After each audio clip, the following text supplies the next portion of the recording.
Bonjour à tous, j'ai le plaisir de recevoir aujourd'hui sur QG Emmanuel Todd, démographe le plus célèbre de France, anthropologue, historien. Il est l'auteur de nombreux classiques, L'illusion économique après la démocratie ou encore Les luttes des classes au XXIe siècle en France l'an dernier. Bonjour Emmanuel. Bonjour.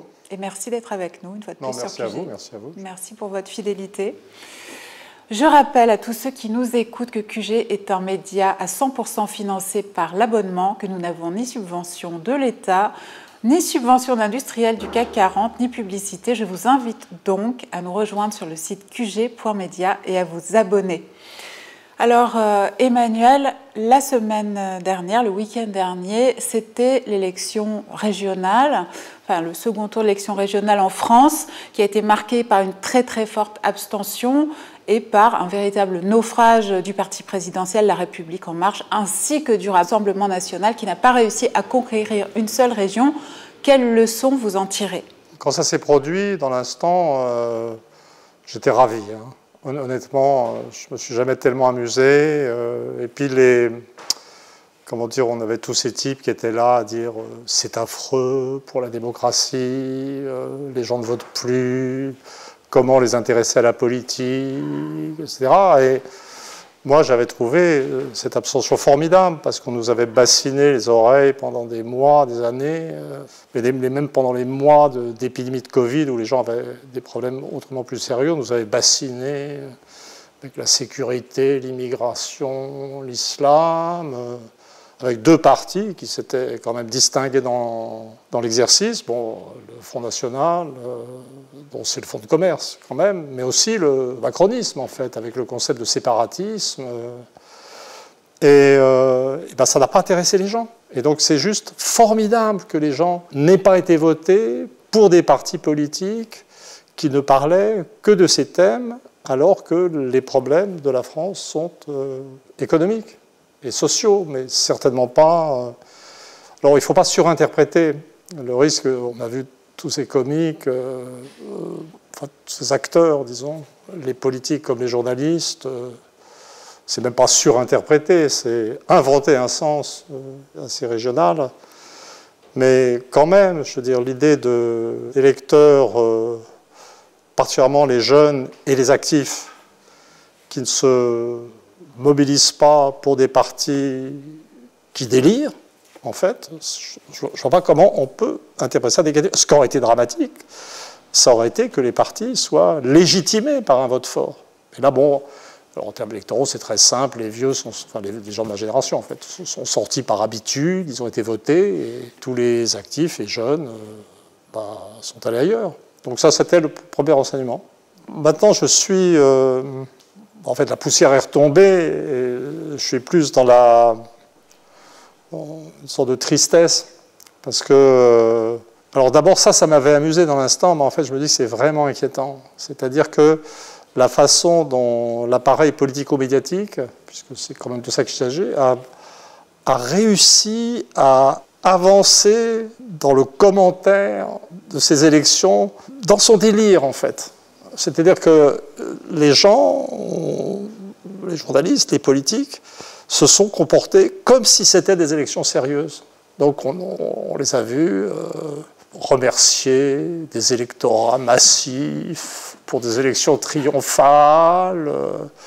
Les journalistes ont fait du commentaire, etc.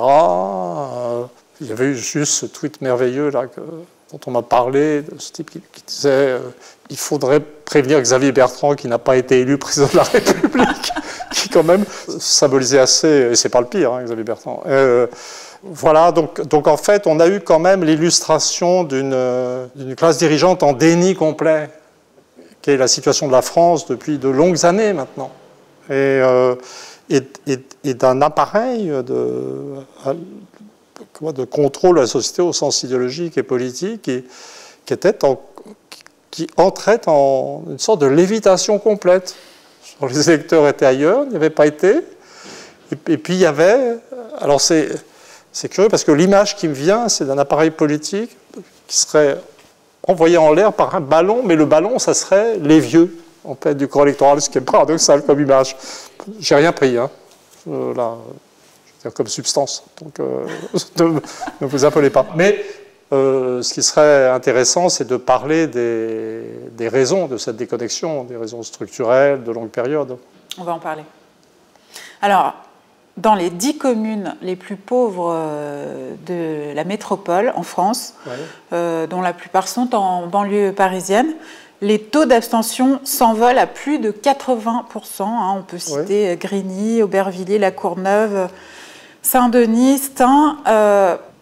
On est arrivé au terminus là, de la déconnexion entre la politique et les classes populaires.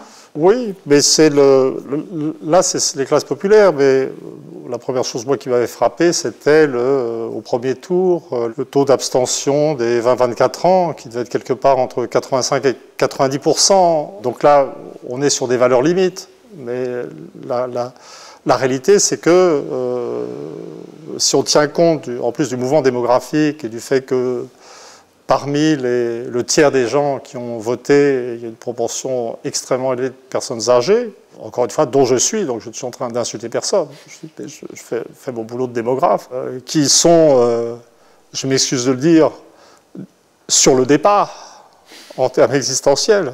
Et ça veut dire que là, on est au bord du basculement. Et déjà, toutes sortes d'études ont montré que les jeunes ne s'intéressent pas au laïcisme qu'on nous a imposé pendant des années. Faut pas demander entendu, je ne suis pas du tout en train de dire que les jeunes sont merveilleux. C'est-à-dire qu'en fait, les jeunes, ou les gens d'âge moyen d'ailleurs, posent aussi un problème spécifique d'atomisation, d'incapacité à s'organiser collectivement, à s'intéresser à la chose publique. À un certain niveau, je suis persuadé que la montée des idéaux inégalitaires est probablement plus forte dans la jeunesse, qui est très stratifiée sur le plan éducatif, qu'ailleurs. Donc dire le vieux monde est en train de disparaître par effet démographique, ces élections régionales ne sont probablement que le début d'une déconnexion complète de la vie politique officielle et de la réalité sociale, etc. Ça n'est pas du tout dire que la réalité sociale qui vient est merveilleuse.